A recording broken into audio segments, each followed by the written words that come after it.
Okay, so what we're going to do is we're going to record the class. I'll share the recording with you tomorrow. And then the same thing when we have class next week, I'll record it and I'll share it with you. That way you can replay it if you need to. So I've got both of you know what kind of cameras you're using. We got one Nikon, one Canon in here, and both of you have your cameras in front of you, correct? Correct. And then you got your hand out, Rudy. Yes, I do. Okay, super. Okay, so what I'm going to do tonight is this is the same class that I've been teaching in Houston since 1995. It's got some modifications as equipment has changed, of course, but it's the same class, slightly modified since I'm teaching it online, because before COVID, I was doing all of my teaching face-to-face, but now I'm doing it online. And so it's a slight modification spread out over 2 evenings. And what I'm trying to accomplish in this class is I want to teach you how to use your camera. I don't want to teach you the theory of somebody else's camera. I want to teach you your camera and how to use your camera. So I am going to teach you in the manual method tonight.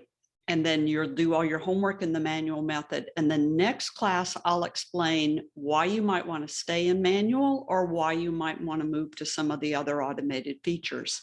What people have told me over the last 25 years is, I'm so glad you made me learn how to work in the manual method, because now you know how to really truly use your camera and you can kind of think through problems when you need to solve a problem. So I'm going to warn you ahead of time, this might be a little bit hard and a little bit challenging. It kind of depends on how your brain and my brain interact. If you feel like you're not getting it, then ask me, because I've been doing this for so long. I've got 15 different ways to explain everything. Okay, so just give me it's not working, and just let me know, and then that way I can give you in different words, and hopefully you can understand what I'm talking about. So by teaching you how to use your camera in the manual method and to teach you how to physically use your camera, it means that when you see that blue-gray, or that red and green macaw fly by you in Brazil, you do not have enough time to ask that guy to please stop, wait, let you figure out whether it's your f-stop or your shutter speed. You have to react. And I want you to be able to react. Same thing, if you see that lion raise her head up out of the grass, you can't tell her to wait. You have to know whether it's your f-stop or your shutter speed or what light meter you're on or ISO. You have to know which buttons to start pushing on your camera. Otherwise, you're going to completely ruin the shot and blow it. Same thing, tall-masted sailing ship going through the harbor in Venice. You've only got a split second. And is it your light meter button you push, your f-stop button you push, your shutter speed button you push, or your ISO button you push? Because those are the 4 building blocks of every photograph. And if you understand each one of those 4 things, then you can know which one of these buttons you need to push. Same thing for something like the Milky Way. I do a lot of astronomical photography out in Big Bend National Park, one of our darkest national parks in the country.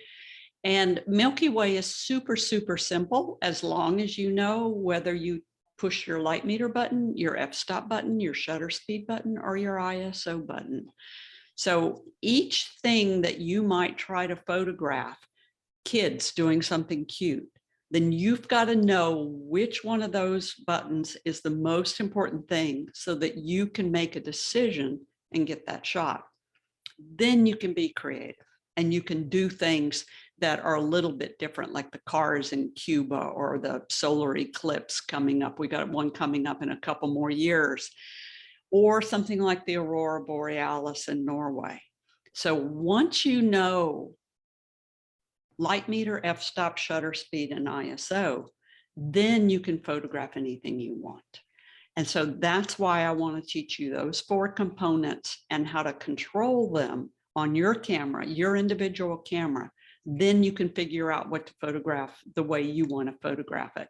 So even something as silly as crystal ball, I've got a crystal ball photography class coming up at the latter part of the month. And the world is totally different through a crystal ball, and lots of fun to photograph. Or if you just want to do something like your cat or your dog at home, you've got to know which one of those components is the most important thing. So everybody's got your hand out, right? Right. Camera is turned on. Yep. Correct. Okay. And Rudy, I didn't get to ask you, what do you like to photograph? My daughter, just mostly family photography. Okay. Very good. Very good. So photographing things around the house and things that the family does. Correct. Okay, good. How old's your daughter? She's 6. 6. Okay, so a little one. And Bonnie likes to photograph musical acts. So that kind of gives you a little idea of where we're going and what our goals are. So on your camera, you might have a reticulating back on your camera. We do not shoot with the back of these cameras folded out. That would just make the camera totally cumbersome, and we couldn't move really fast. So you want to twist that reticulating back around and fold it so that the clear screen is looking out at you. And that's the way we're going to use these cameras. On your handout, I pointed out that there is a diopter toward the top of your viewfinder. So Rudy, you've got a Canon. It's a little bitty dial on the back of your camera, right up there by the viewfinder. And Bonnie, you've got a Nikon. So it's a little lever that goes up and down. Now, what this does is you look through the viewfinder, you push the button halfway down to turn on all the lights inside of the viewfinder. And Right. then you either rotate that dial or the lever. Bonnie, you've got a little tiny lever that goes up and Right. down. It's right here. Yeah. Exactly. Okay. And you adjust the view of the numbers in the viewfinder for your eye prescription. So you're rotating that dial or pulling that lever up and down, and you're adjusting that view of the numbers for your eye prescription. So Bonnie, if you hand that camera back to your dad, he's got a different eye prescription than you do. And so that means he may not be able to see through the viewfinder anymore. And Rudy, same thing. If you hand the camera to somebody in the family to take a picture, they may not be able to see through the viewfinder. You know what? I had this set where the numbers were really clear. Yeah. And I took my contacts out because I used them for distance. Yeah. And now it's blurry. Yeah. Well, you want this to be set for however you would be photographing on a regular Okay, basis. It would be with contacts. So Okay. I already said it. Yeah. Okay. So I've got, for instance, one close-up eye and one far-off eye, but my eye for photography is set so that I can see through the viewfinder. Okay, good. So I that's did called that. your diopter. And once you set it, you probably don't need to set it again unless your eyes get really tired, your eyes get really dry or something like that. But chances are you're not going to need to set it again. Okay. So everybody's got their diopter set? Yeah. Yes. Yeah, good, good, good. Okay.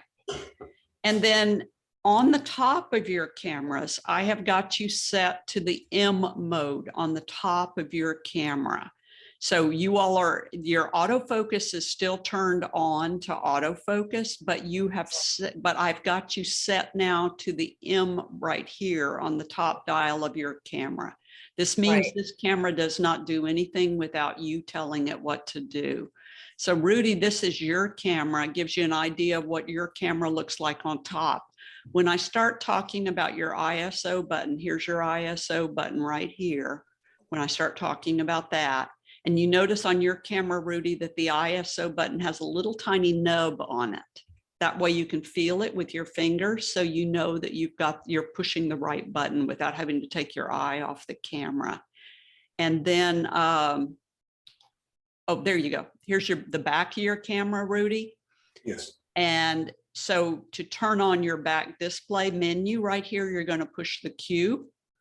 And then once you push that Q, then you can rotate throughout your menu items on the back using this little dial right here, or the front dial, or your front dial or your back dial, either one.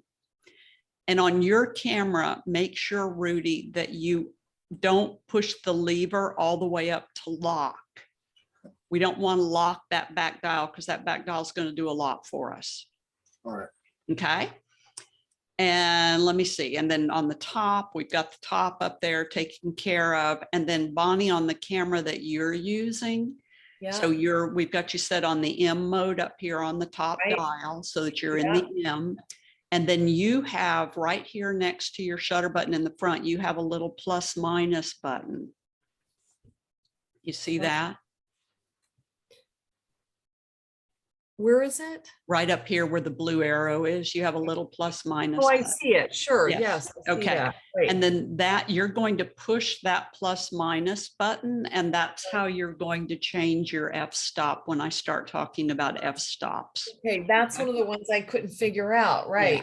Yeah, Okay. you're going to Right. push that button and then rotate the dial. So don't do that now, but I'll show you how to do that in a little bit. All And then right. Bonnie, your back display panel, you pull it Yeah. up by pushing the I button on the back of Right. your camera. I got that. And then once you push the I button on the back of your camera, you can then move around your menu items and you can Right. highlight them using that little toggle wheel right over here. Right. And then when you get to the thing you want to change, you're going to press OK. Got it. Okay. Yep. Yep. Okay, good. So that just kind of gets you all set on the back of your camera.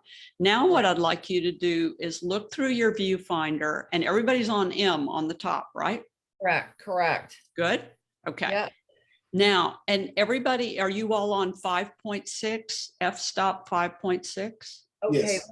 Let me double Yeah. check because that's the one that I wasn't sure about. Hold Okay, on. so Bonnie, you press and hold that plus minus button I just showed you, Yes, I'm too high. Right. and then Alright. use your thumb dial and move it to 5.6. Oh, wow. Okay. I tried so hard to do that. Okay. Mhm, There it okay, is, you learned 5.6. it now. Do I And hit Ruth- okay? Pardon? Do I hit okay? Yeah, if you want to. I don't leave think it. you have to, but you can do Okay. it. Now, Rudy, you rotate your back dial to get to your 5.6, correct? Yes. Okay, good. So everybody's on 5.6 right now. But when Right. you look through the viewfinder, look through the viewfinder and push your button halfway down. Put your eye up to the camera, look through the viewfinder, push your button halfway down. Now you see on the bottom of the screen, there is a little scale like you're seeing on my screen right now. So you Right. have the 5.6 and you have something else there, but you also have that little scale. Do you all see that? Yes.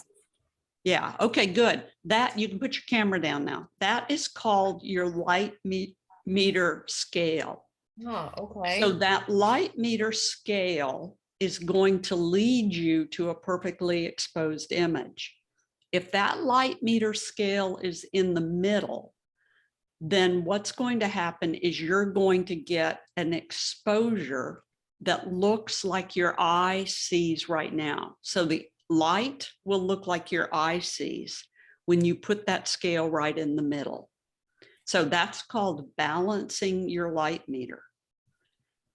And our objective is to get that f-stop and shutter speed to balance the light meter.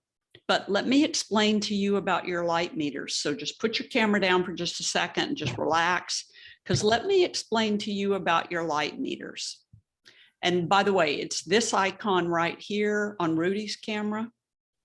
And it's this icon right here on Bonnie's camera. This is where your Right. light meter is. Yeah. Don't do anything right now. Just remember Right. where it is. Okay. Right. Okay. So your light meter, back in the 1950s, engineers developed these handheld light meters. So photographers like my father, he wasn't a professional photographer, but he was a very good photographer. He used to hold this handheld light meter and he would point it at his subject, and then he would rotate the dials on it. And then he would take those readings for f-stop and shutter speed, go back to his camera and make the settings on his camera, and then he would take the picture. We don't have to use a handheld light meter anymore. Never would we use one, because you have a light meter inside of your camera. And not only do you have one light meter inside of your camera, you got 4 light meters. So inside of your camera, you have 4 different mechanisms that read the light in very different ways. And if you don't set your camera properly, you're the one with the brain. The camera just does what you want it to do. You're giving the camera the wrong commands. So let me explain to you what are your 4 different types of light meters. And if you look on your handout, they're on your handout for you. So the first light meter that was created was called a center weighted light meter. Center weighted light meter, meaning it reads all the light in the entire frame and it puts an emphasis on what's in the middle, center weighted. So in a picture like this shrimp boat with the sun going down in the back, the camera would take all the light in the frame, the really bright sun, the really dark shadows. It would just simply average it. And then it would put a weight down the middle because that would be where your main subject was. But what happens when you mix white paint with black paint? Right. You get gray, exactly. And that's what would happen in this type of a photograph. We have a lot of dark area down in the bottom. We have a really, really bright area up at the top. So if we mixed those, we'd end up with kind of a gray image. It wouldn't really look interesting. So center weighted is very old technology. The Nikon and Canon are not putting that much work into your center weighted light meter. So we will never use our center weighted light meters. So you can just draw a line through it on your handout because this is one of the light meters we will not use. But in the late 1970s, early 1980s, the camera manufacturers came out with a new kind of light meter, and it only reads the center of the frame and only reads the light in the center of the frame. Nikon called this spot because Nikon got to the patent office first. Canon called it partial. So this spot or partial meter ignores the sun up in the top. It ignores the shade down in the bottom of this picture, and it only perfectly exposes what's right in the center of the frame. We only use this about 1% of the time. We do not use it very often anymore, but there are times when we use it. So the spot meter or the partial meter allows us to photograph a subject that's very, very bright against a very dark background, or a subject that is dark up against a very light background. So for instance, I'm a nature photographer. And if I had a hawk on a branch up against a beautiful blue sky is the kiss of death in photography. It's gonna make your pictures dark every single time because it's so bright. If I used spot meter and put that spot meter on that hawk's breast and dialed in my f-stop and dialed in my shutter speed, now I'm setting the camera for what's right in the center of the frame. And now I'm going to perfectly expose that hawk, and the sky might go dark or light depending on what its tonal range is to the hawk. If you were doing your performers on stage, Bonnie, you would use spot meter. I was thinking about that. Yeah, 'cause that's exactly right. So we would use this in an instance when a performer was in a spotlight and the Right. rest of the stage was in darkness, not the stage all lit up like we see at some concerts today. Right. But if the stage was mostly in darkness and one person was in a spotlight, we would punch the button, rotate the dial, and go to spot meter. Yeah. When I was working my way through college, I went to LSU in Louisiana, and I worked for a baby photography company that did pictures at Kmart and Walmart of babies. And I traveled all over Southern Louisiana. And at that time, we were photographing children against solid white backgrounds and solid black backgrounds. And it was revolutionary. And I made a ton of money doing it. But the way we did it was we spot metered on the kid's face. So no matter what color kid I had, I got a proper exposure off of their face, and then the background changed based on whatever color that kid was. So our spot meter can be used when we have a very dark background against a light subject, or a very bright background against a dark subject. So Right. that would be the 1% of the time that we would end up using the spot meter. So just kind of tug that in because we'd use it for that. At the concerts, you're so right. That's it. Sometimes the really bright lights are from the back and the performer it's not in their front, Yeah, or it flips. yep, Right. exactly. And that's Exactly. really always a challenge. So that's when we would punch the button, rotate the dial, and use spot meter. Okay. But 99% of the time, we're going to use the latest metering technology. So the newest meters that both of your cameras have is called evaluative if you're a Canon user, and matrix if you're a Nikon user.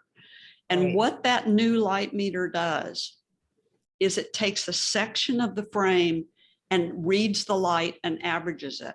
It takes another section of the frame and reads the light and averages it. Another section of the frame reads the light and averages it. Another section of the frame reads the light and averages it. And another section of the frame and reads the light and averages it. So this is called matrix for Bonnie camera, and this is called evaluative for Rudy's camera. We're going to use this about 99% of the time. And why we're going to do that is because 20 years ago, when this light meter came out, Nikon and Canon were using 5 segments.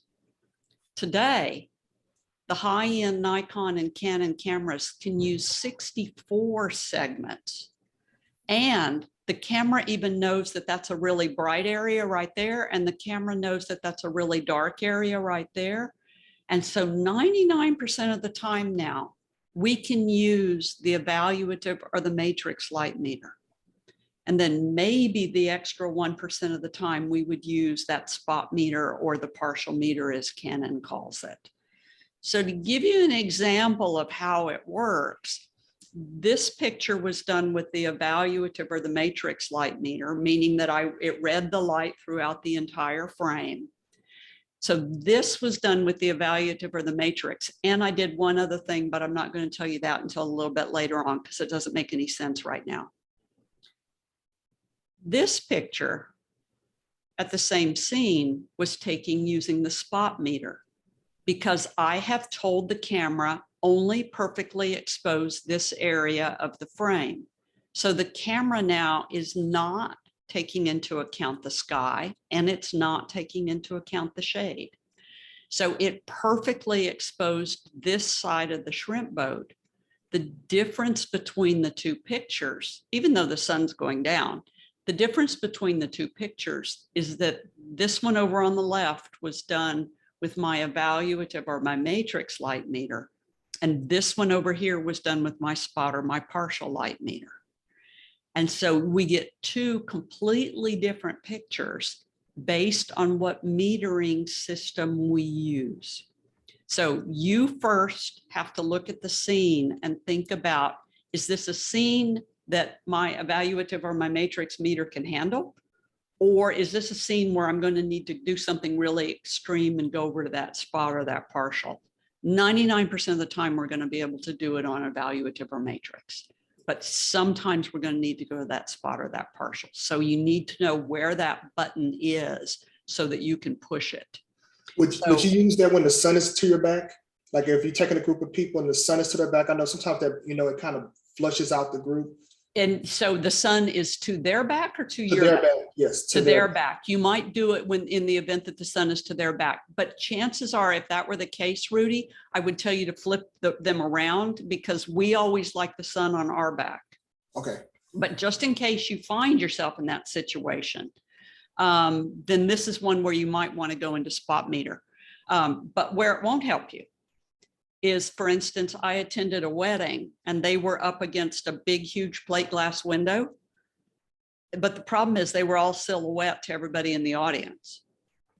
And so there is nothing I could have done as an attendee to bring that out. because to my eye, they were a silhouette anyway. Okay. And so this is just whether or not we've got really contrasty light.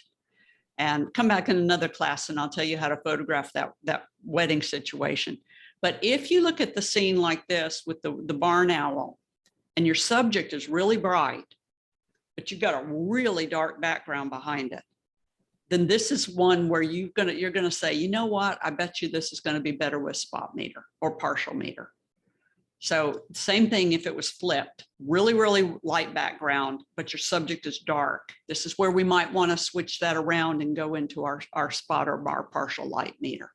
So looking at the back of your camera, you see that icon for your light meter. So Bonnie, it looks like 5 segments on that little icon, and Rudy, yours is a rectangle with a parentheses and a dot in the middle of it. Y'all see where that is? Okay, so is it when the camera's lit up? Yes. Yeah. Oh, And I then- see it. It's got all these squares, right? Yep, exactly, exactly. Rudy, you Right. see where yours is? Yes. Okay, so So- you all just need to know where that is, just in case you need it. So it just, just in case you need it, just know where it is. So leaving light meter, when we put the light meter in the middle, we use our f-stop and our shutter speed. So let me explain to you now what an f-stop is. So you can put your camera down again, and let me explain to you what an f-stop is. Look at this photograph of the malachite butterfly. You see how the butterfly is in focus and the little pink flower is in focus and part of the leaf is in focus. You see that? In any photograph that a person looks at, a human looks at, the human looks at what is in focus first, studies what's in focus, and then ignores what's out of focus. So when we design a photograph that we want people to look at, we want to make sure that our subject is in focus and that anything that's not important in the photograph in the background is out of focus. And we do this with our f-stop. Our f-stop controls how much of the photograph our viewer gets to see or doesn't get to see. And we make a conscious choice as a photographer how much we let our viewer see and not see. So when you look at this photograph of this malachite butterfly, what I'm trying to do is draw your attention to the butterfly and not let you look at the background. What's in the background? Leaves. Leaves. Some petals. What you think, Rudy? What's in the background? I can't see it, it's blurred out. It's all blurred out, right? What do you think it is? Maybe it's a side of a building, maybe, I can't really even say. Yeah, okay, so leave side of the building. It's good, because I don't want you to know what it is, because it's gravel in a parking lot. And if I let you see that gravel in that parking lot, and you had spent the weekend shopping for gravel at Lowe's or Home Depot, and that was the exact size of gravel you were looking for, but they didn't have it at Home Depot or Lowe's, you'd be saying, oh, there's that gravel. That's what I wanted. That's it. And I have lost your attention. So when we show people things in a photograph that we don't want them to see, they get distracted.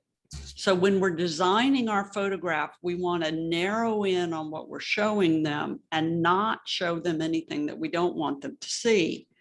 So f-stop allows us to control how much we let the viewer see and how much we let the viewer not see.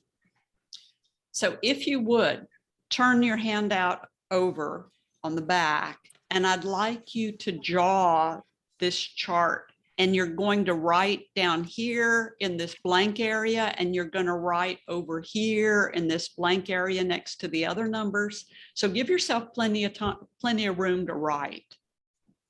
So you're going to draw a straight horizontal line, and underneath that, you're going to write 2.8, 3.5, 4.5, 5.6, 6.8, 8, 11, 16, 22, and 32.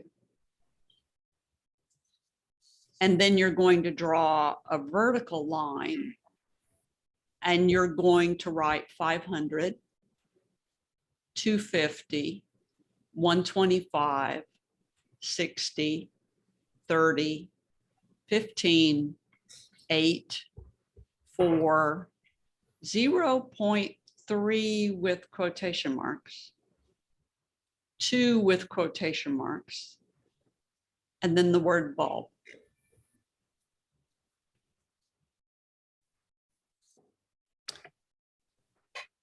So these numbers down here, 2.8, 3.5, 4.5, 5.6, 6.8, 8, 11, 16, 22, and 32, these are called f-stops. So f-stop, this is the number you see in the bottom of your viewfinder. This is the number that you and I talk about. So we're out shooting together and you say, Rudy says, Kathy, which f-stop do I use? And I'd say, well, you use an f5.6 for this. So we communicate through our f-stops. These are the numbers we use to communicate. When you take your picture and download it into your Lightroom or your Photoshop, and I have classes to teach you how to do this, then you will be able to see that you used a 3.5 or a 4.5 or a 16 or a 22. So that's permanently embedded in your photograph and you'll always be able to see it. If I open up one of your photographs, I will be able to see that you used a 4.5 or a 5.6 or a 16 or an 11. So I'll be able to see that. So these are the numbers that you and I communicate with, and this is what your camera is communicating to you. What you do not see that goes on when you change these numbers is this thing called an aperture. And inside your lens, at the base of your lens, not your camera, your lens, is an opening that at 2.8 is really, really big, and it lets in a lot of light. So this aperture is a series of sheets of plastic or metal that overlay each other and they form these circles. So that aperture at 2.8 is really, really big and it's letting in a lot of light. And at 3.5, it closes down just a little bit and lets in just a little bit less light. And at 4.5, it closes down just a little bit more and lets in a little bit less light.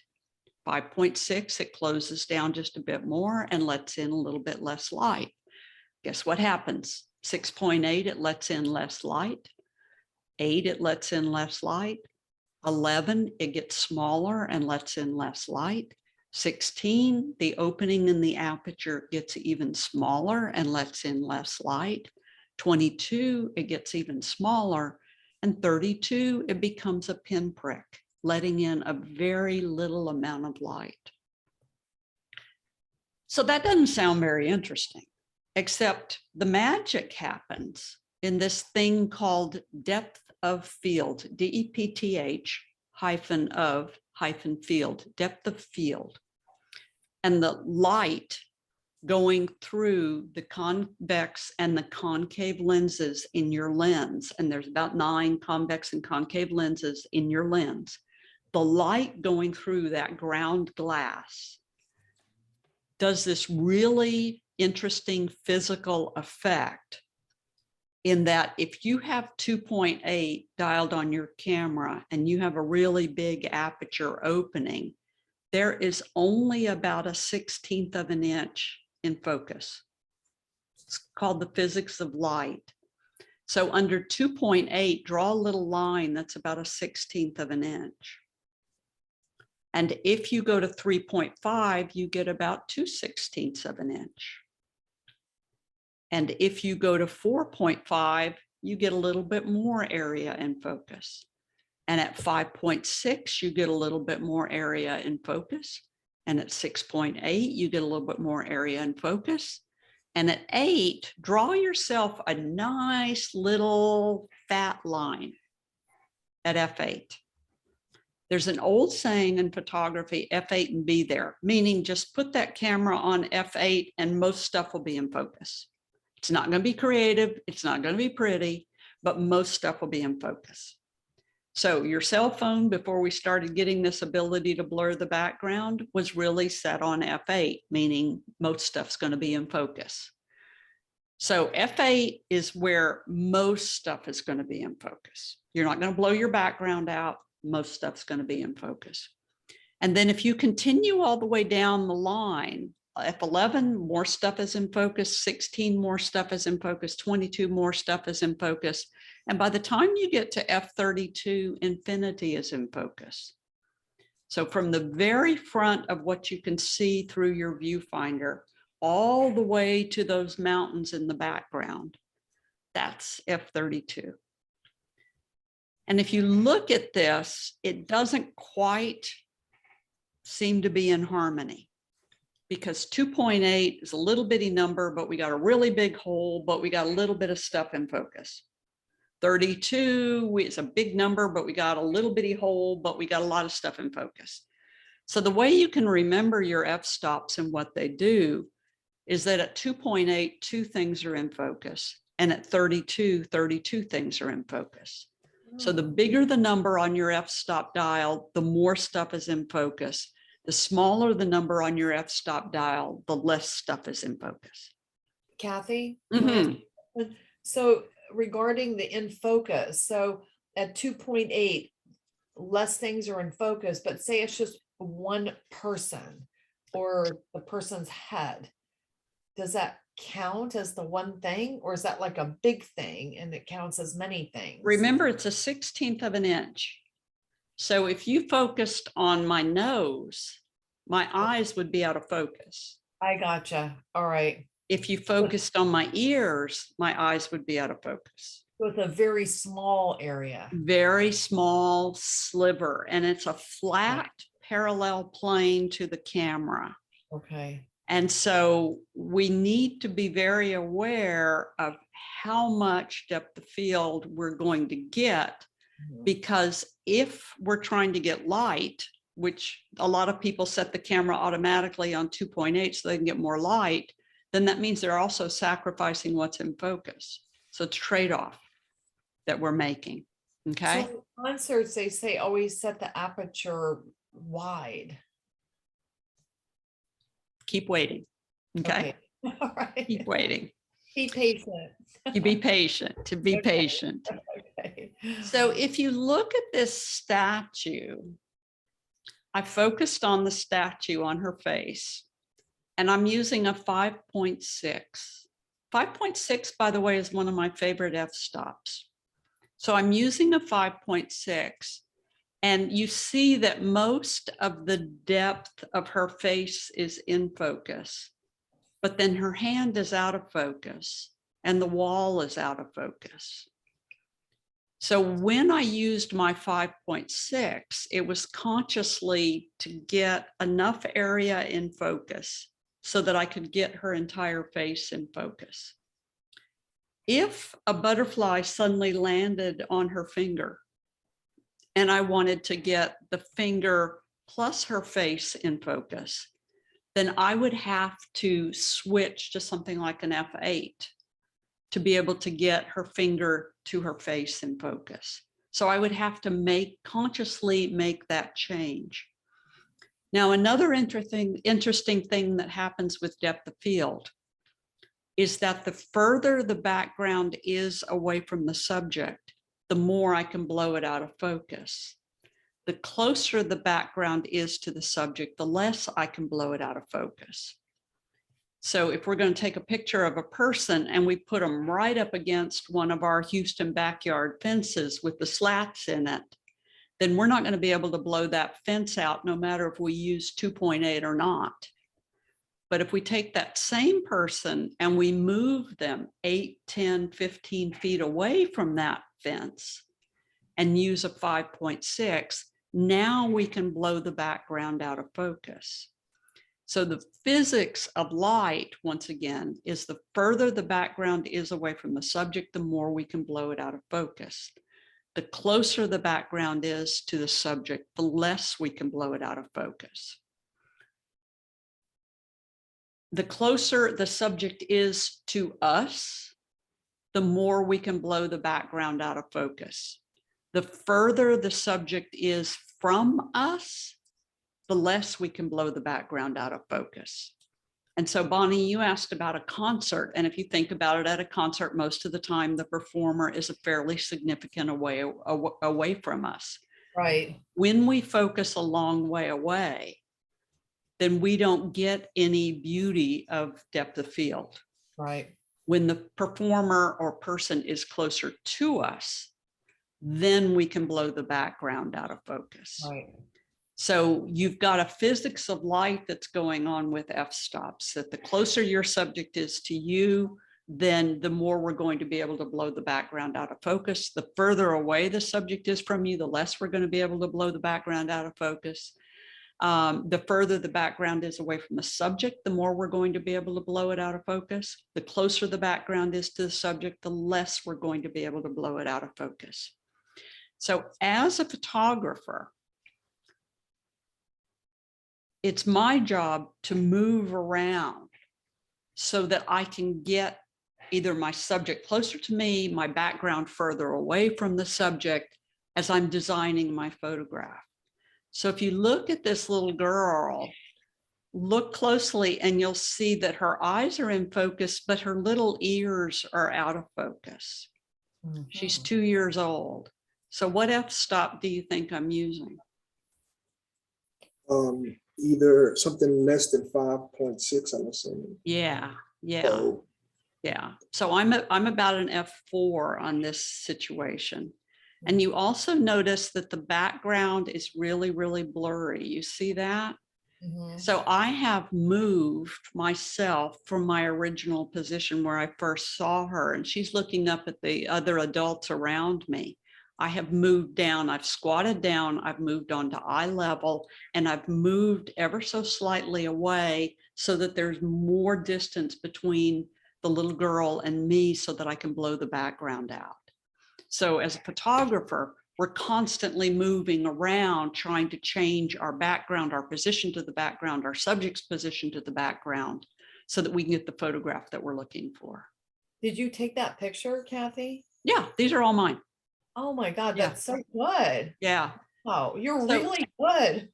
This is what I've been doing for a living for the last 25 Wow. years. You know?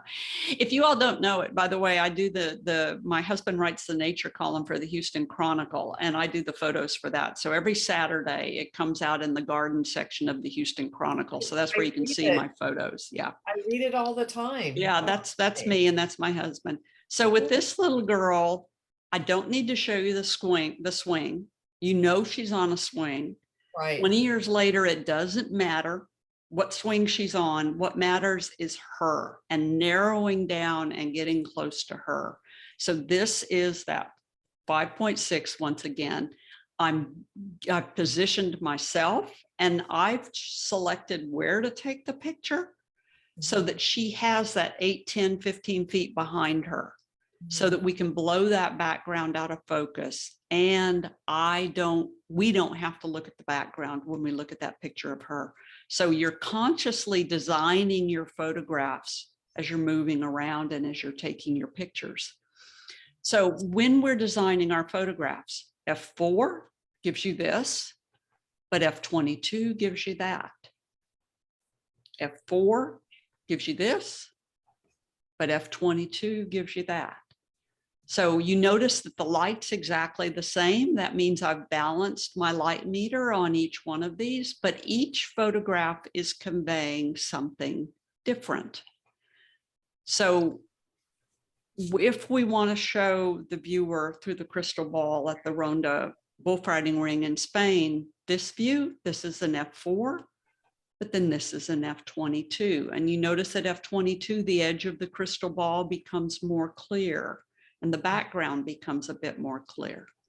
So do you want to show them F4 or do you want to show them F22? This is up to you when you're designing your photograph. So your f-stop controls how much of your scene you let the viewer see and not see. So that's what your f-stops do. So if you would, put your camera in your hand for me, please.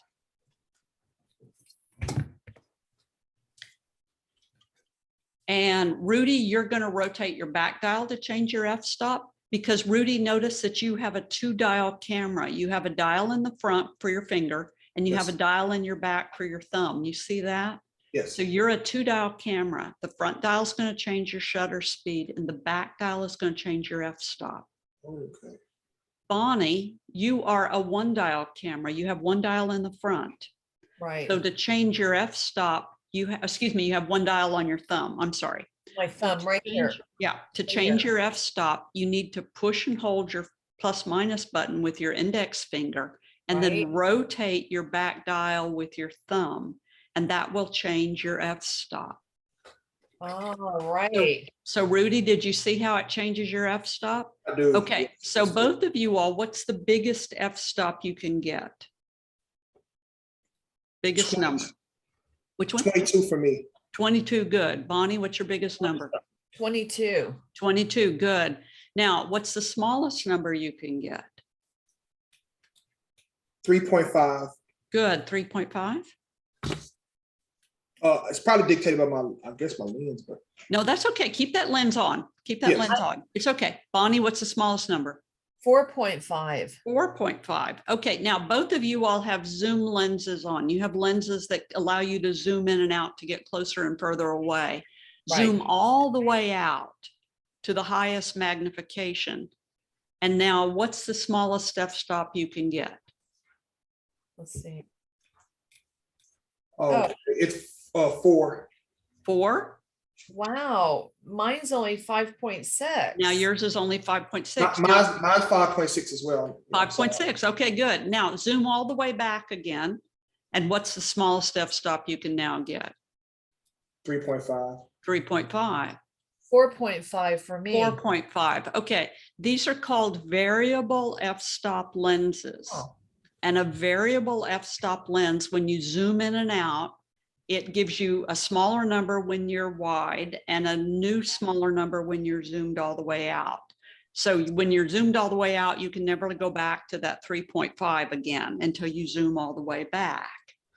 So a variable f-stop lens does this because it makes the lens lighter, and it also makes the lens less expensive to make.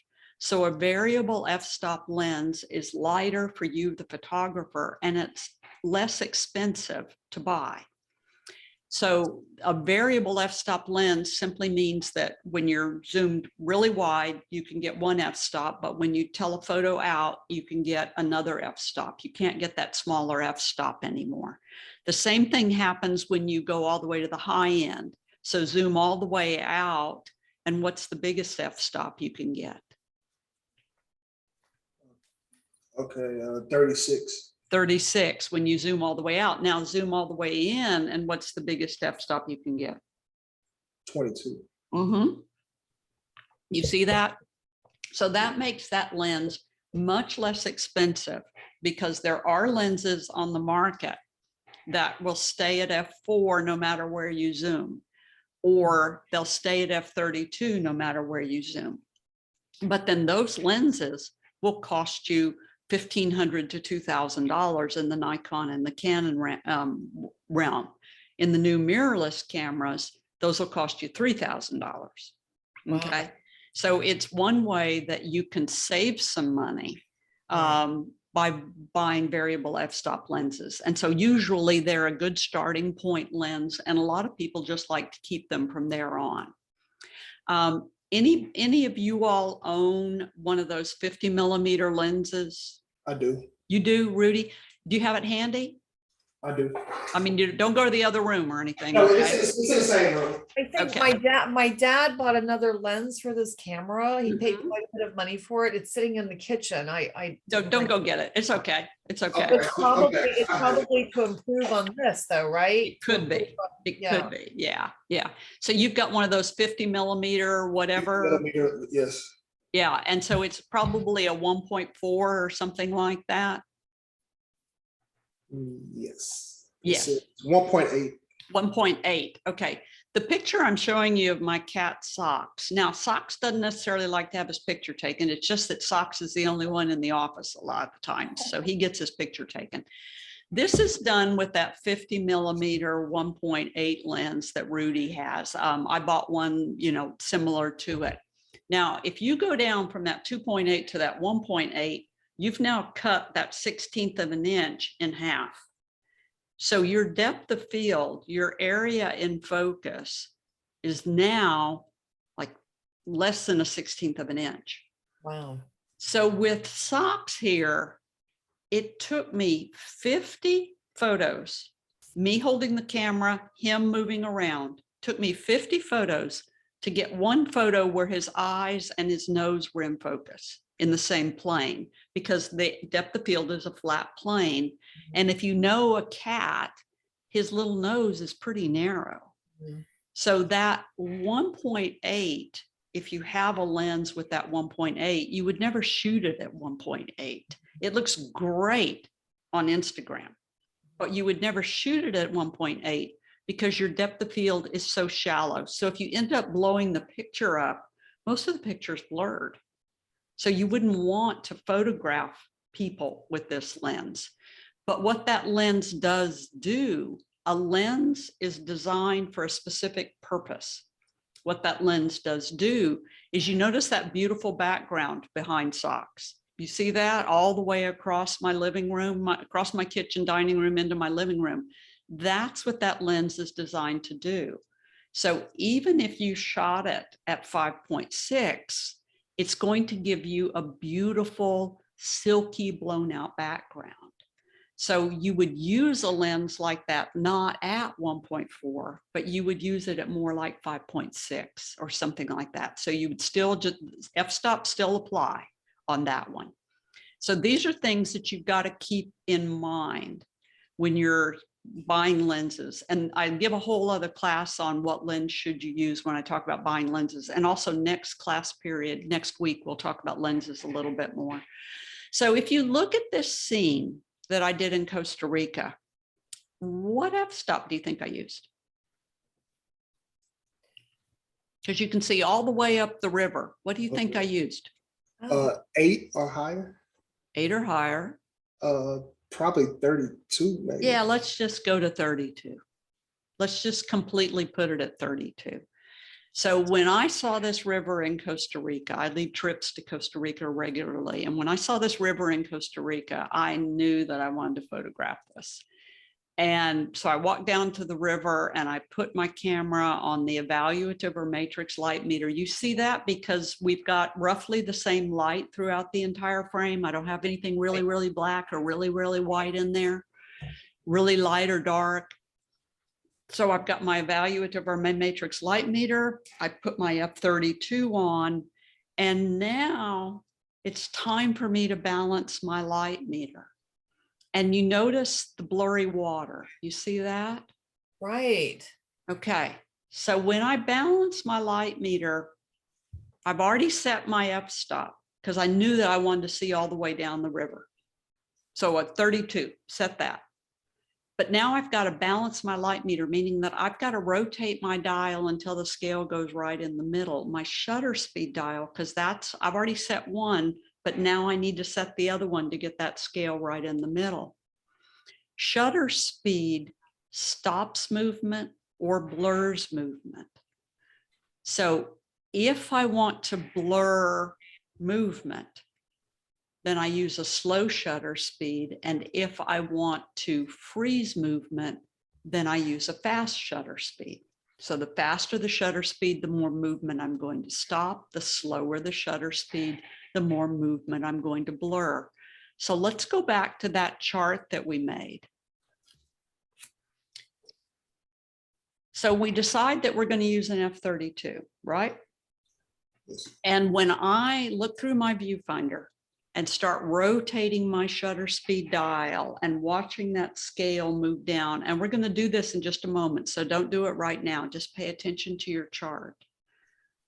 When I've already set my f-stop at 32, and now I start rotating my shutter speed dial until my scale goes right in the middle.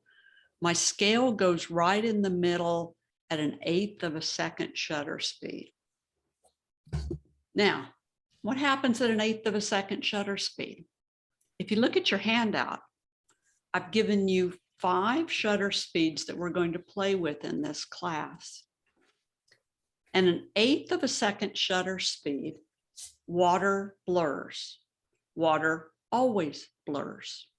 Water will forever blur at 1/8 of a second shutter speed. It's just the way it is. So if I know that water blurs at 1/8 of a second shutter speed, and what I have in my head envisioned is a picture where the water's blurred, because you've never seen water that looks like that in real life, right? Right. Doesn't look like that in real life. Right. But if I know that if I can get somewhere to 1/8 of a second or slower, my water on that river will blur.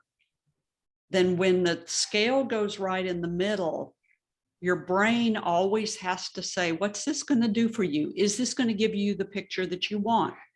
So when my light meter balances at f32 and 1/8 of a second, I'm bingo, because my water's going to blur and my f-stop is going to let me see all the way into the scene. That is for that moment in time for that light. If we went back there today and did it again, we wouldn't have the exact same light and we would get a different shutter speed for our f32. But your f-stops, what's the biggest f-stop you can get? Rotate your f-stop dial, wide angle back, and what's the biggest f-stop you can get? So zoom back, not telephoto, but what's the biggest f-stop you can get? Zoom back. Zoom all the way.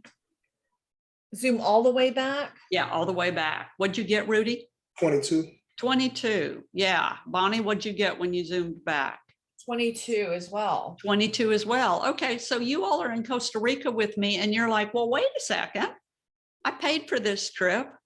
I can't get f32 and 1/8 of a second. What would happen to you if you were looking at exactly the same scene as I was at my f32? Your light meter would balance at 1/15 of a second at f22. Why? Because your opening is a little bit bigger. So you're going to need a faster shutter speed to block the light. Right. So you're saying, well, wait a second, I want to blur my water. And what you all have to do is you all have to wait about 15 minutes for the light to fade. And then you're going to be able to do f22 at 1/8 of a second. And at that point, I'll be at f32 at 1/4 of a second, because the f22 and 1/15 of a second and the f32 and the 1/8 of a second are exactly the same amount of light. So you as a photographer have a variety of options where you can balance your light meter. And I'm going to let you do that in just a moment. But where you balance your light meter is all based on what you want your picture to look like. So for instance, we could balance the light meter at f16 at 1/30th of a second. We could do that. And we could balance the light meter at f11 at 1/60th of a second. And we could balance the light meter at 1/8 of a second at 1/25th of a second. And at 1/25th of a second, the water is no longer blurred. The water is now getting crisp. And we could balance the light meter at 6.8 at 250. And we could also balance the light meter at 5.6 at 500. Because each one of these is equal. It's like 2 + 1, it's like 2 + 2 is equal 4, and 3 + 1 is equal 4, and 4 + 0 is equal 4. All of these are the same amount of light, but we just have a different effect in the camera. So whether or not we're going to blur the water, or whether or not we're going to crisp the water out, whether or not we're going to let the viewer see everything or not see everything, these are the choices that we can make because we have a huge number of possibilities of where we can balance that light meter. So your brain is the only one that knows what picture you are creating. And that's why you have to know what those two numbers are. Because I could put your camera on auto and let you shoot on auto forever, but you wouldn't know whether this is going to stop your subject or blur your subject, or whether this is going to give you a good background or give you a not give you a good background. It's only if you understand what the two numbers are that you start becoming a photographer and creating worthwhile photographs. So here, for instance, is what happens when the shutter speed is at 125. And here's what happens when the shutter speed is at 1/8 of a second. So at 1/8 of a second, I get blurry water because water always blurs at 1/8 of a second. But at 1/25 of a second, the water is more turbulent. This is the photo that fisher anglers would want to see, because they don't care about blurred water. Photographers are the only people that care about blurred water. So once you learn how to blur water as a photographer, you are forever blurring water.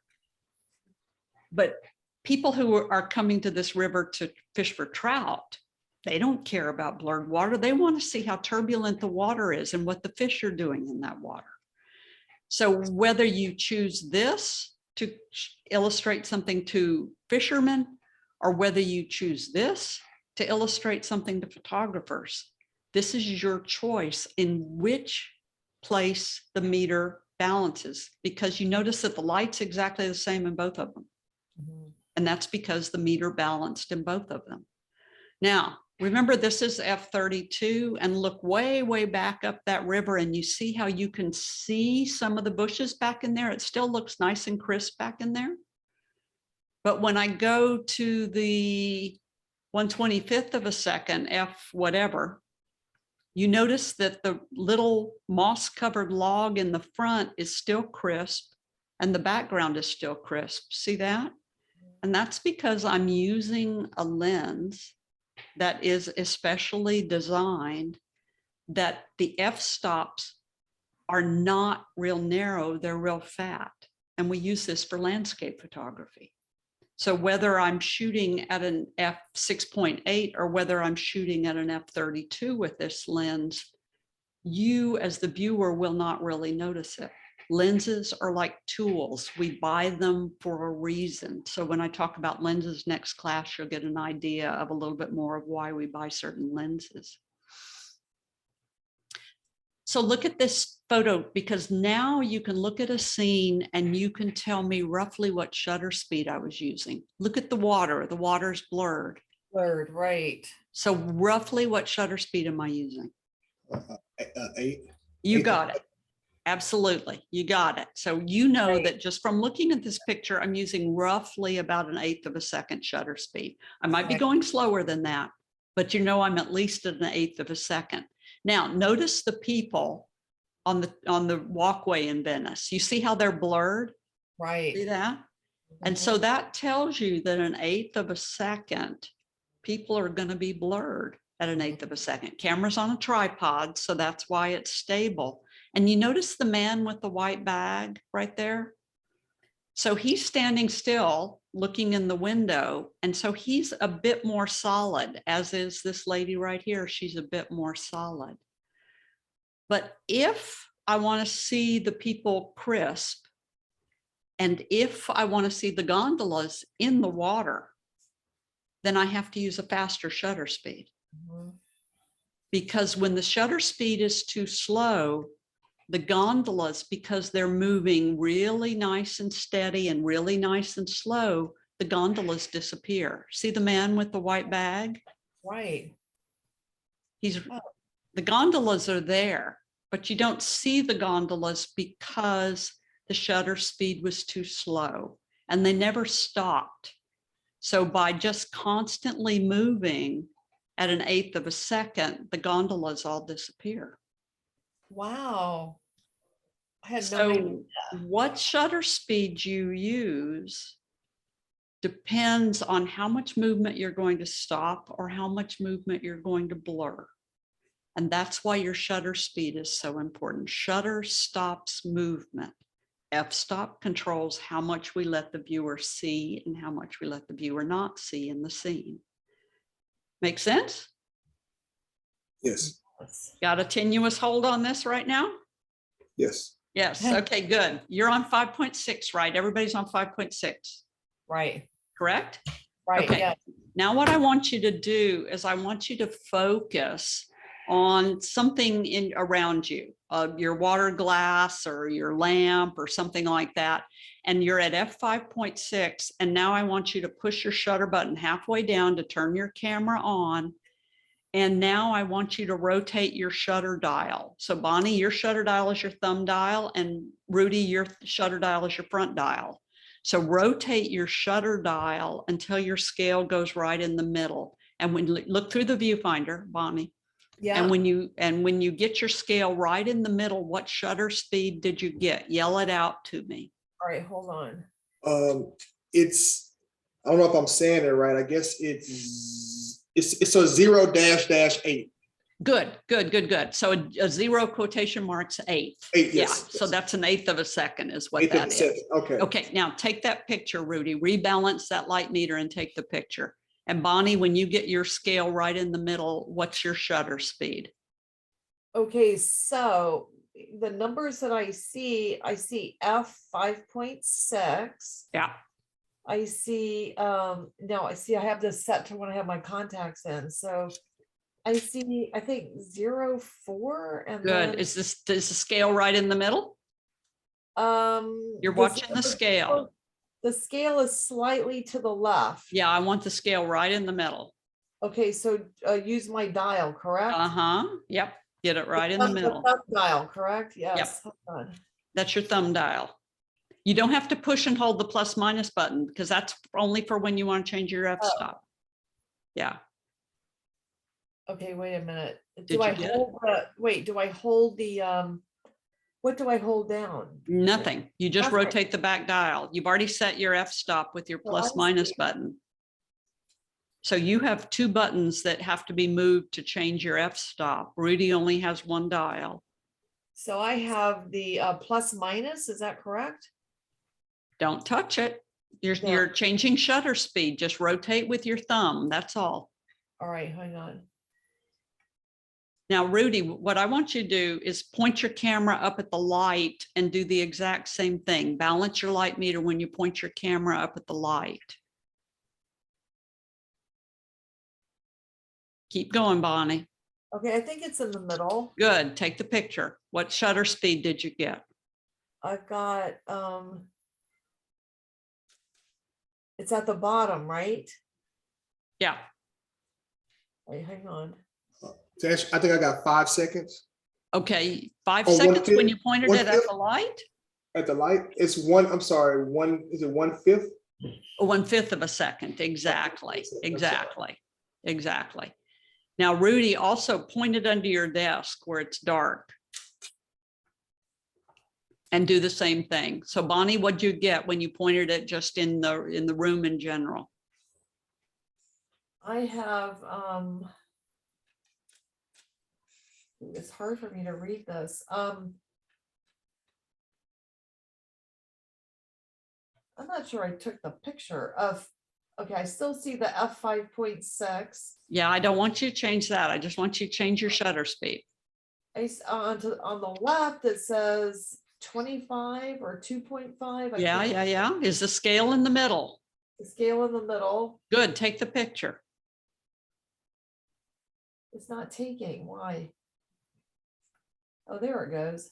Okay, now point at the light behind you and do the same thing and change the shutter speed when the scale goes right in the middle. Okay, that's at 8.28 is what it says. It can't be 8.28. No. No.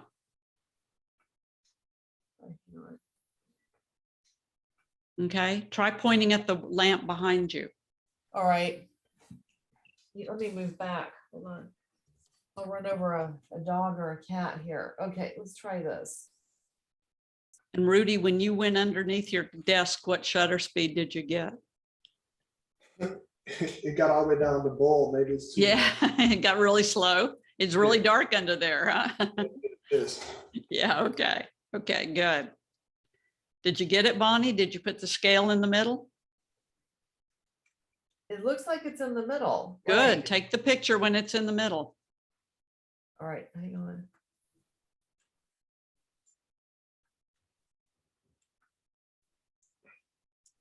Okay. And just so my terminology is right. So when it's 0.8, that's an eighth of a second. Eighth of a second, But if exactly. it's 3.2, is that 3 seconds and a half? 3.5 seconds? 3.2 seconds. 3.2 seconds, 0.2. Okay. Yeah, so it's decimals. Decimal Okay. point. Okay. Yeah. So All right. Bonnie, did you get your light meter balanced? Hold on. There we go. All right. Okay. Scales in the middle? Yep. Okay, now pull those pictures up on the back of your camera. And does it look like it does in your room? Now, I don't care whether it's blurred or not. Does it look like it does does the light look like it does in your room? Okay, so on mine, how do I pull the pictures up? It's a little rectangle with a blue triangle. Okay, all right, hang on. Yeah, it's blurry, but the light looks the same. Good. It's blurry, but the light looks the same. Exactly. Exactly. It would be down at the bottom, correct? Uh-huh. Should be down at the bottom, little blue rectangle with a triangle in it. All right, hang on here.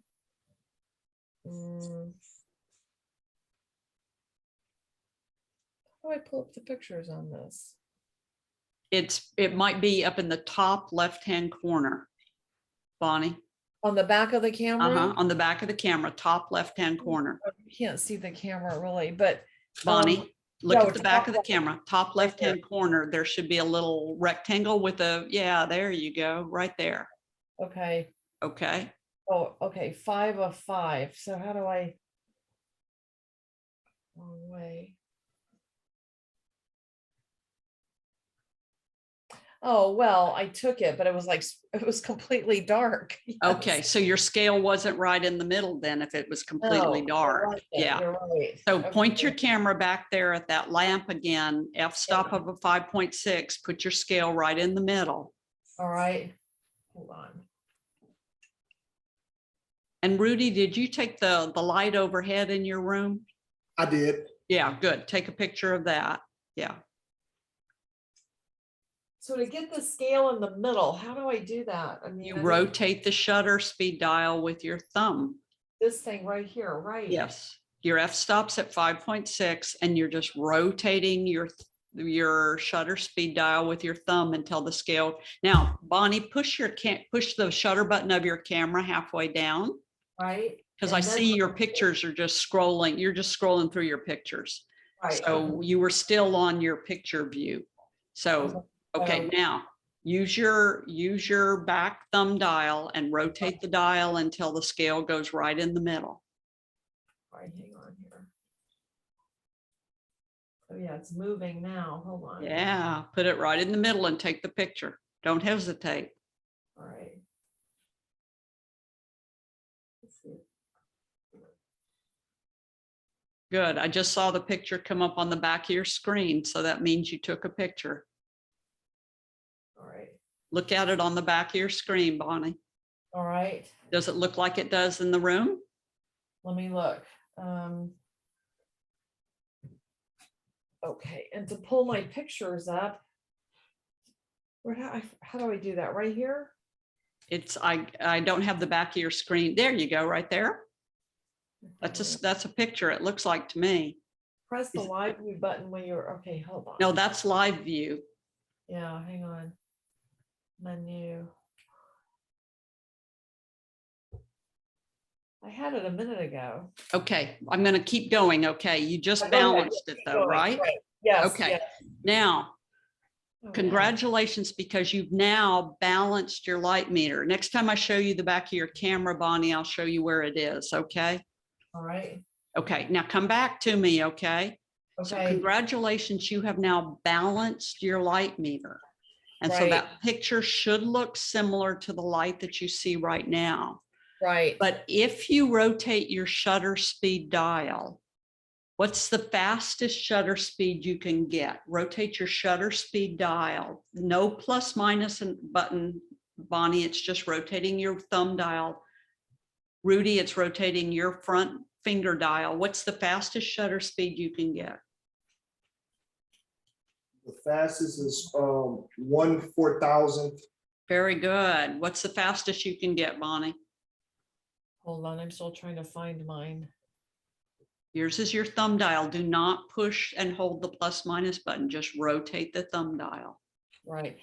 So now I've got some kind of menu up here. Yeah, you do, because you're holding something down. I can see your hand from the way your hand's gripping the camera. Okay, Yeah. Hold now on. push your shutter button halfway down, All right. put it back into photo mode. That's pushing your button halfway down, puts it back into photo mode. Now rotate the back dial, pull your I button up on the back of the camera. There you go. Now rotate that back dial. Don't be in live view. You shouldn't be in video mode. Night vision, super vid. What is all this? How did I get into this? I don't know. Push your shutter button halfway down. Right. That puts you back in taking picture mode. Right. Are you still on M up on the top of the camera? Oh, that's what happened. Oh, it moved one notch. You That's moved what it. freaked It me didn't out. move on its own. All by itself. No, it That's doesn't what move by itself.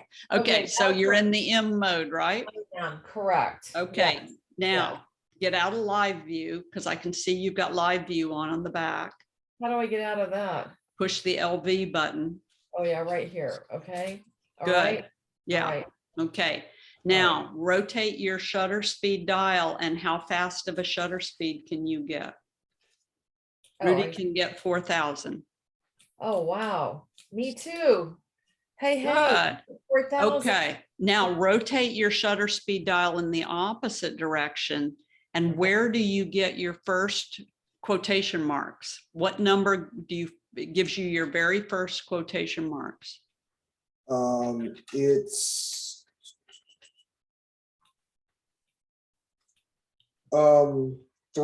3/10 of a second.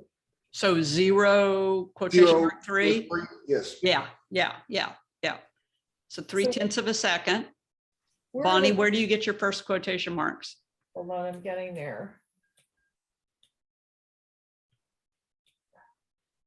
Is it still with the thumb dial? Uh-huh. I don't see any quotation marks. On your shutter speeds, right? Yeah, Yeah. hold on.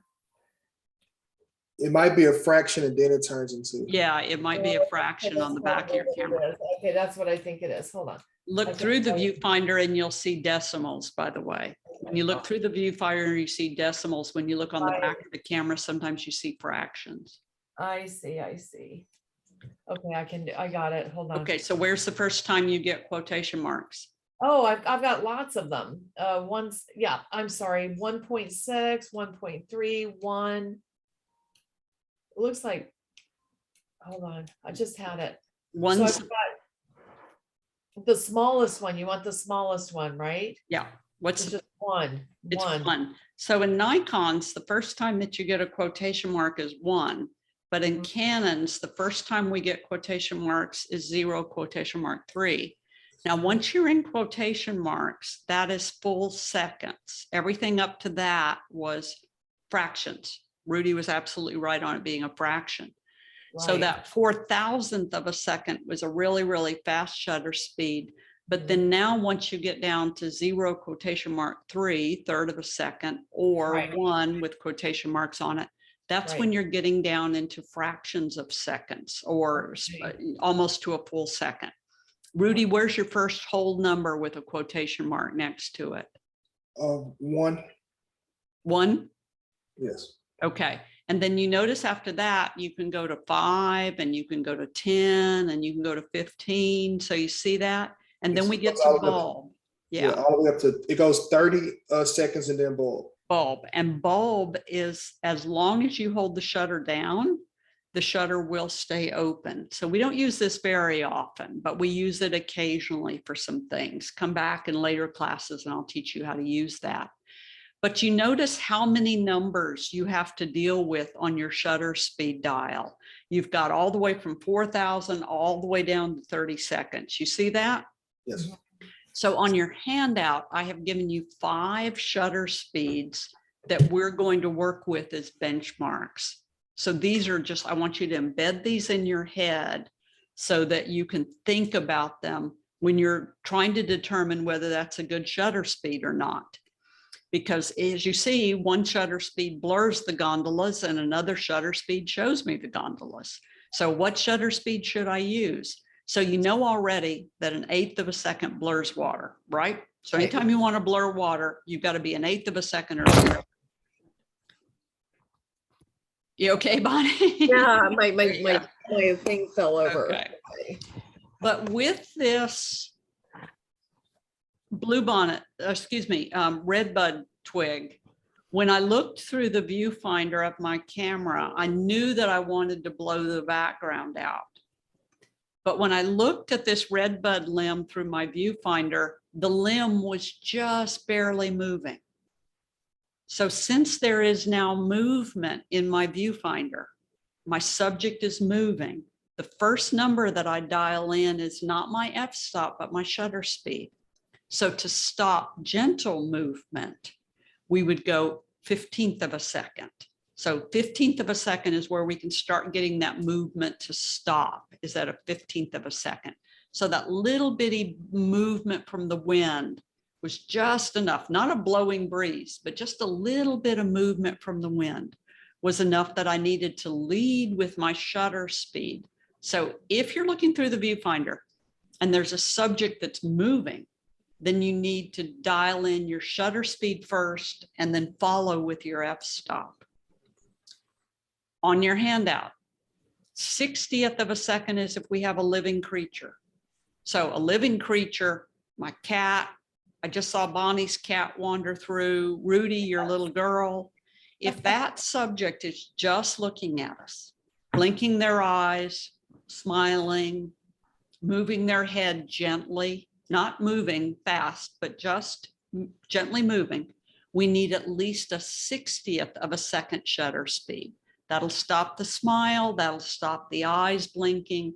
So if the subject is in front of us is a living creature, then we dial in 1/60th of a second, follow with the f-stop and go from there. So we have to lead with one of these numbers because we just got to get off the stick and start moving. So when Socks is looking at me, I dial in a 1/60th of a second, turn the camera vertical, focus on his eyes, rotate the f-stop dial until it goes, this light meter goes in the middle, and then take the picture. So a 1/60th of a second shutter speed is what we need for living creatures. Now, notice that Socks's eyes are in focus. You see that? The eyes of a subject have always got to be in focus. If the eyes are not in focus, it drives us crazy. Humans do not like a photograph where the eye is out of focus.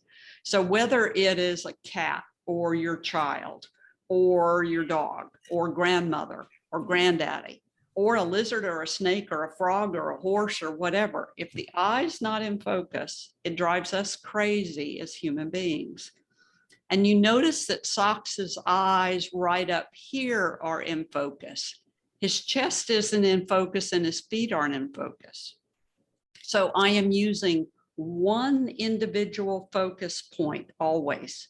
And I am choosing where I focus the camera, because if we let the camera choose, the camera's going to focus right in the middle. The camera's not going to focus on his eyes. Right. And that's going to get really, really boring. So on the back of your camera, Rudy, you've got a button that looks like this. You see that? Yes. So you punch that button with your thumb and then rotate your front dial with your forefinger, or punch that button with your thumb and then move your thumb to your big dial. And you see how you can move your focus point all the way around? Yes. And then look through the viewfinder and you'll notice you can do the same thing. See that? Yes. Is it moving? It's moving, yes. It's good. Yeah, Okay. one moves Bonnie, it vertically and one moves it horizontally. exactly, exactly. That's how your camera is designed. Yeah. Now, Bonnie, you got the same mechanism, but it's this little box right down here on the back of your camera. Okay, hang on here. And Bonnie, here's your picture pull-up button right here. Okay, right here. Okay. Right. Now, push your I button, Bonnie. Hold on. All right. And now when you push your I button, use this toggle right over here to maneuver to that little button right there. Right. Okay. And hold then on. push in on the OK. Okay, I did it. Good. Now move it to where it's one individual point. Okay. And what do you mean by that? See where this is a lot of points right here? Yes, yes. Yeah, you want that when you push this button and push in and then rotate your dial, you'll see that it goes from all the points activated to just one point activated. Okay, so I'm gonna push OK. And then what pulls up is I have auto area AF and it's just a random photo. And then, hold on, and then it's got, oh shoot, hold on. Oh, I see, hold on. Going back again. Okay, so I've got 4 things. You can't Yep. see this, but you see Nope, those? tell me what the fourth thing, I can't read Got that. 4 things. Okay, I've got 4 things. Hold on. One, wait, hang on, I have to go back there. Now, you Okay, might have set this the other day because this was in your homework to set this to one might have individual done it. focus point. Yeah, because so it's got a yellow box and like a black bar and a yellow box. Then you go left, it says 3D. You go to the next left, it's got like some kind of graphic and then another graphic. Okay, so you're going to have to go to your manual then and find out how to set it to one individual focus point. And Okay. when that happens, you see this little box right here that has all these little points in it. Yes. You get just Oh, one little point. I have it here, single point AF. Is that Yeah, it? you got it. Right there. Okay. Yep. I hit Now, from now on, your toggle right here on the back Mhm. will move your focus point around. Okay. So how you activate it, I know how we do it on Rudy's camera. We have to push that button first up on the top right, and then we can activate from there for about the next 20 seconds. Mhm. But yours, I don't know whether you have to push your I button, go to this square and then toggle, or whether you're just going to be able to toggle. Okay. Right. So you need to figure that out on your camera. I've got the book here, so. Okay. Don't look it up now. Just make a No. note that you need to do it. Free for dummies, see? That's okay. Okay, really, the camera manual is just as good. Okay. Okay, so where this comes into practice is if you watch me shoot, I am constantly moving my thumb around to change my focus points. Hmm. So for this lioness, I'm in the Land Cruiser. She's got her head buried down in the grass. And the guide that I'm with tells me when she hears the male roar, she's going to look up above the grass. She's going to figure out where he is and she's going to leave. So you're going to have like 3 seconds when she raises her head up. So I put a focus point up here on the top and activated that one focus point. And then I pointed my camera down at her head. And when she raised her head, then I'm keeping that focus point as close to her eye as I possibly can. And then as soon as I get that focus point on her eye, I'm just firing like crazy. Right. If we had all the focus points activated, the grass would have ended up getting the focus point stuck and I would have missed my shot. Yeah. So you choose where you focus and where you put your focus point. And the eye is where we always get the focus point. Rudy, you asked me, go ahead. Yes. When focusing on the eye, do I focus on the eye closest to you or between the middle of the eyes? Focus to the eye closest to you. Okay. Yeah. Now, also, you asked about that big group. Okay. So we focus on the most prominent woman in a family group. So because if mother or grandmother look good, then everybody else looks good. Okay. So when we've got a choice in a family grouping, we're going to go for the elder, or we're going to go for the most important woman in the photo. If we were doing a band like Bonnie does, then we're going to go for whichever one we're trying to emphasize. So we choose where we focus as opposed to letting the camera choose where it focuses. So this is another option where you're taking control of what your picture ends up looking like. So focus point again up on the top so that it doesn't get stuck by the guy waving. He's riding a horse in a parade, and the focus point is up here. 60th of a second stops somebody who's just looking at us. 1/25th of a second stops the guy on the horse. So the guy walking by on a horse, that's 2/50th of a second. Okay. And then the little kid in a swing, 250th of a second too. So not a big kid in a swing, a little kid in a swing.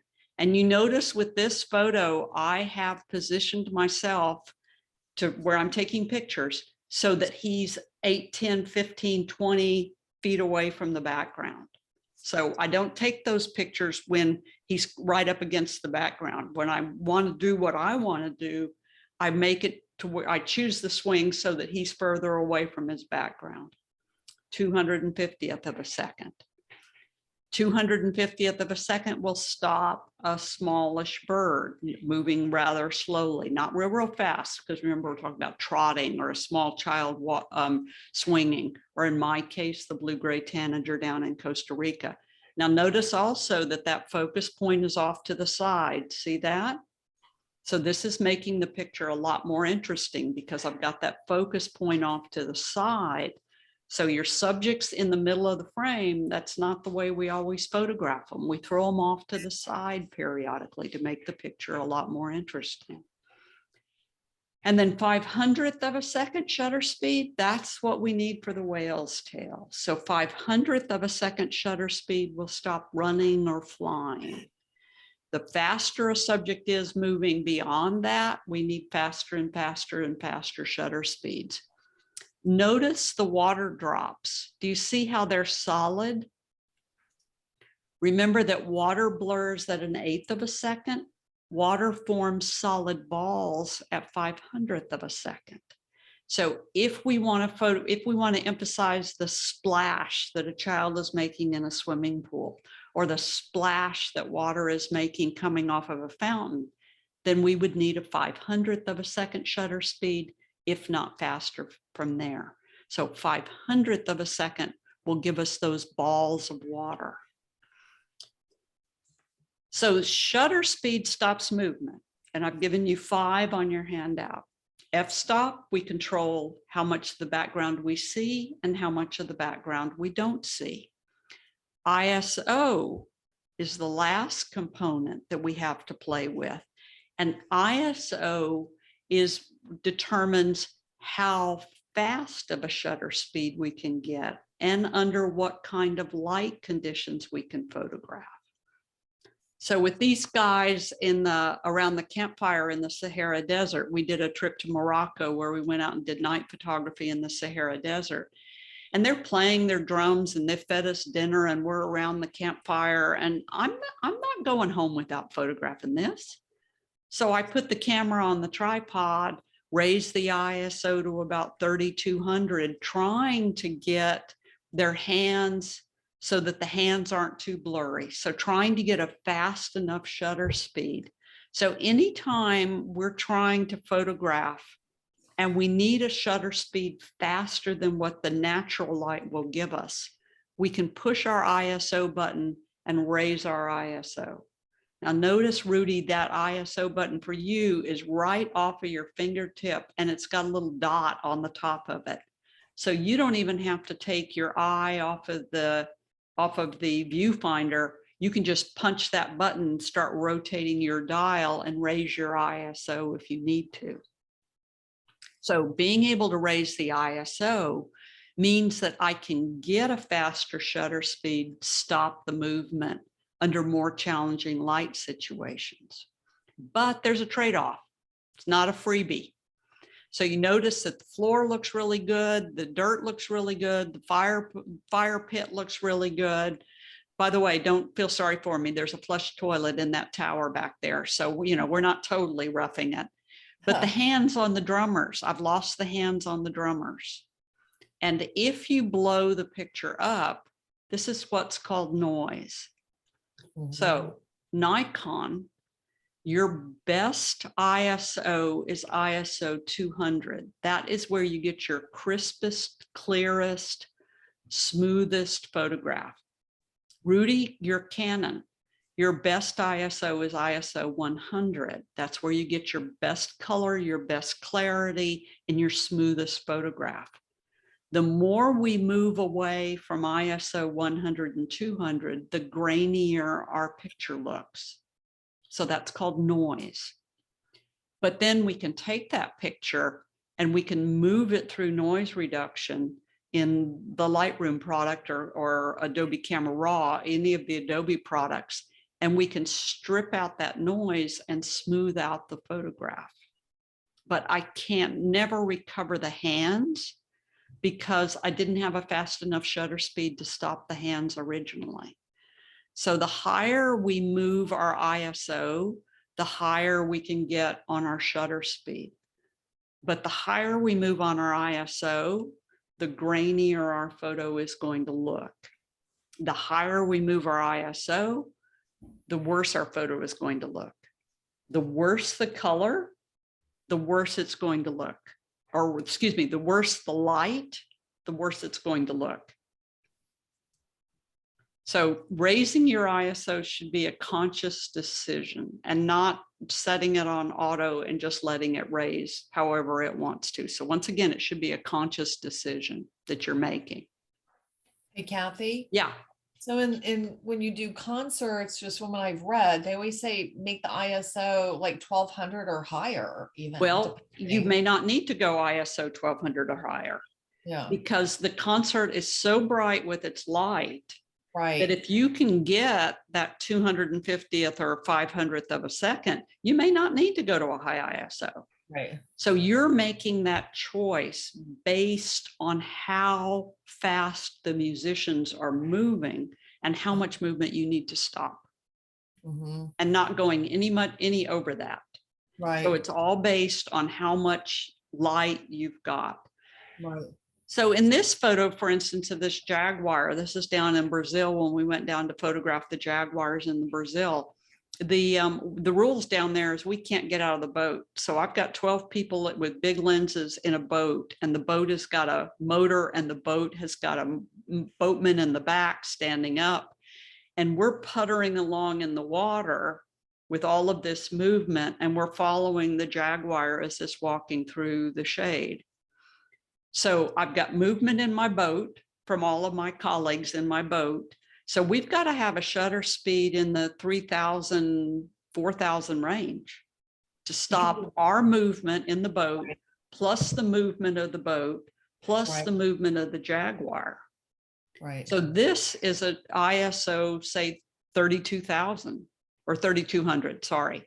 Right. But I'm also shooting, in this case, with the best camera that Canon makes. So the higher end your camera is, the newer your camera is, the better it's going to handle high ISO. The older your camera is, the cheaper your camera is, the worse it's going to handle high ISO. So I traded in several good cameras a couple of years ago simply to get better high ISO because I'm shooting higher ISOs now. And then when I went to mirrorless, we've got even better ISO quality in the mirrorless. So Rudy, in your camera, for instance, it's known for getting really, really good high ISO photographs, but this is your tolerance. So if it's somebody I have never seen before, or in its event I've never seen before, or it's a wildlife activity I've never seen before, I'm going to raise my ISO if that's what it takes. And then if I get the picture, I get the picture. If I didn't get the picture, you know, so what? But it gives us the ability now to not miss the shot. Years ago, when I would take people to Florence, Italy, and we would go into my friend's cologne shop, everybody would walk in with a tripod because that was the only way we could stabilize the cameras. Now, if we could go to Florence, and it would be so wonderful to go to Florence if we could today, we could walk in that shop, and I would just tell everybody, raise your ISO so that you can get at least a 60th of a second. And then my friend would be happy because she doesn't have people all over her shop with tripods, and my photographers are happy. So now we can photograph in situations where we used to have to use a tripod, where now we can handhold a camera. So it's a really, really good thing to do. So in a shot like this, kids across the table are doing something really, really cute. I just put the camera on the table in front of me and use the live view. Raise the ISO until I get about a 60th of a second because they're living, they're breathing, they're blinking their eyes, they're not moving a lot.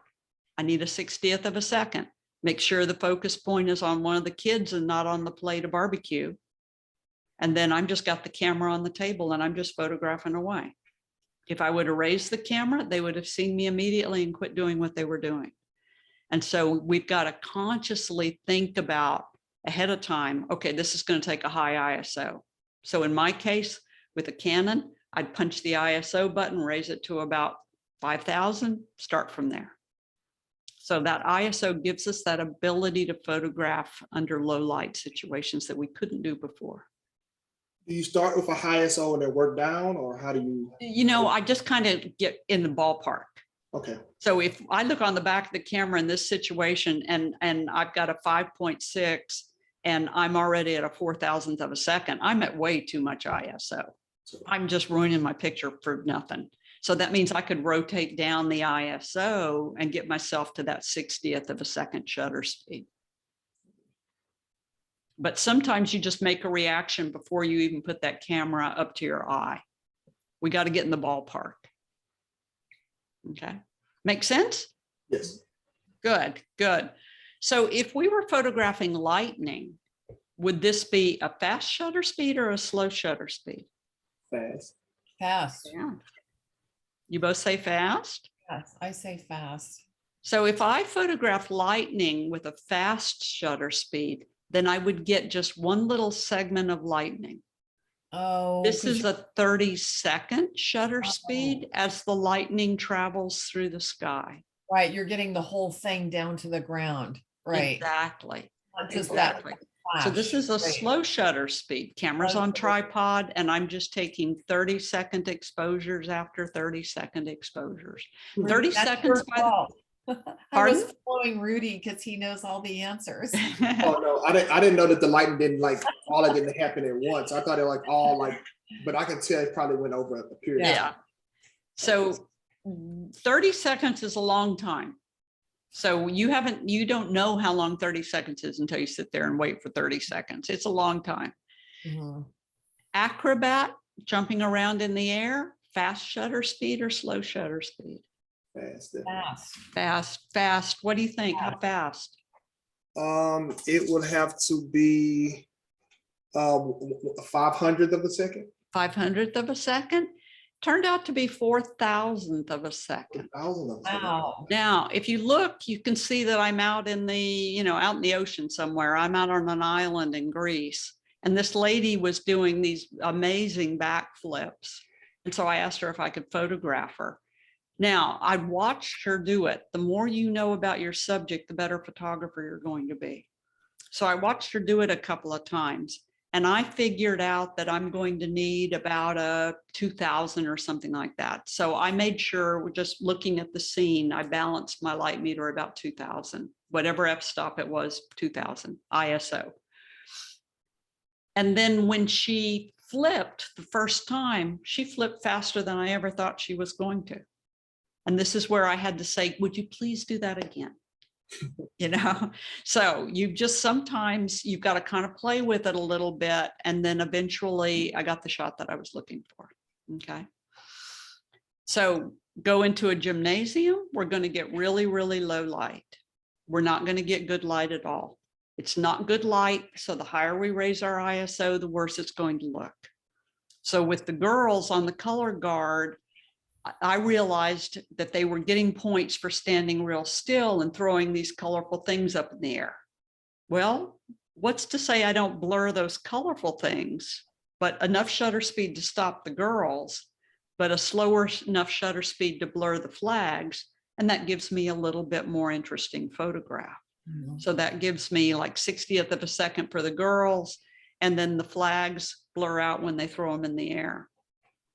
Here with the dancers in Costa Rica, I've got stage lights coming in from both sides. So I've got some good lighting going on. San Jose's in the background. So I don't have to raise my ISO real high. I need a 60th of a second to stop the audience. And you can tell they are just totally enthralled with what's going on. Can't wait to watch more of this show. But if I keep my shutter speed just slow enough to blur the dresses, then it creates something that's interesting. So don't think that you've got to blur, I mean, you've got to freeze every action because you can just make it interesting.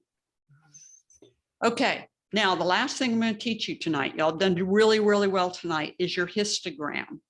And when you pull a picture up on the back of your camera, pull the picture up on the back of your camera.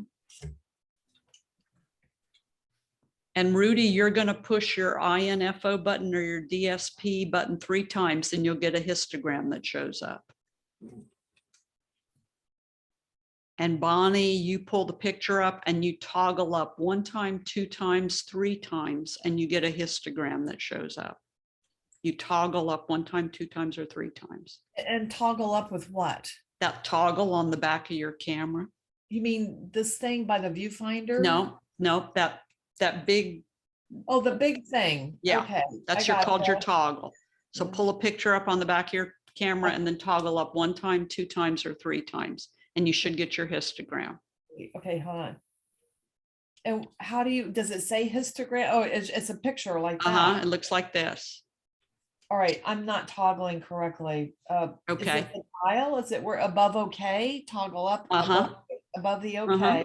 And here's the picture. I mean, it's dark, but it's a picture. Did you follow the instructions on the please do this before class? I did. So Okay.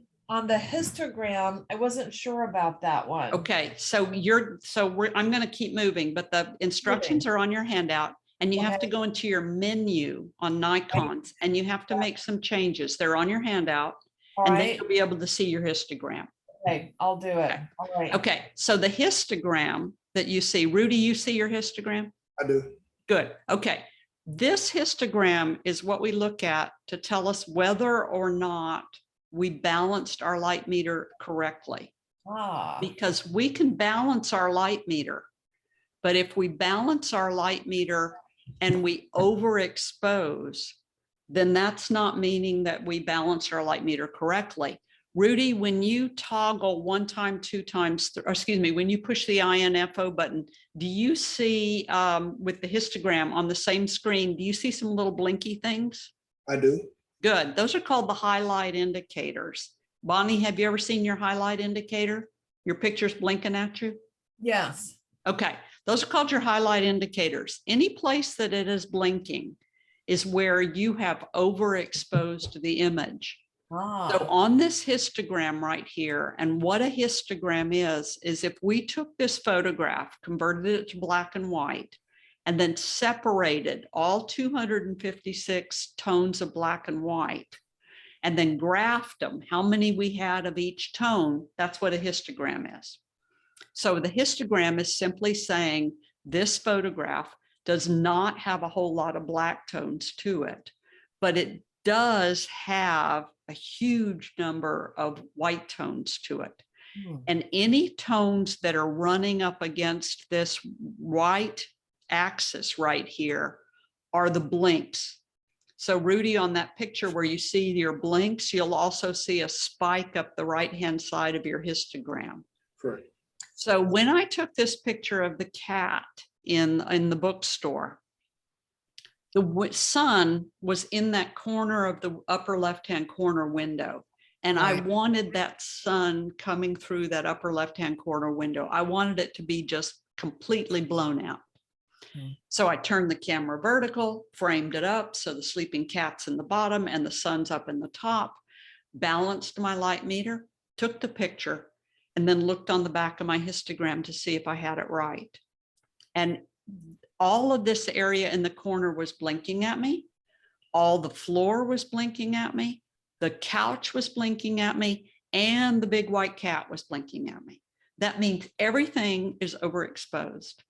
So wherever it's blinking at you, you have blown it completely. There is no recovery of that. It will be pure white on the print with no detail whatsoever.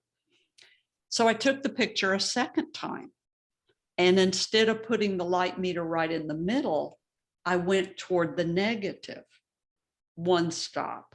So instead of balancing the light meter right in the middle, I took it one stop negative, because you see you got a negative side and a positive side on your light meter.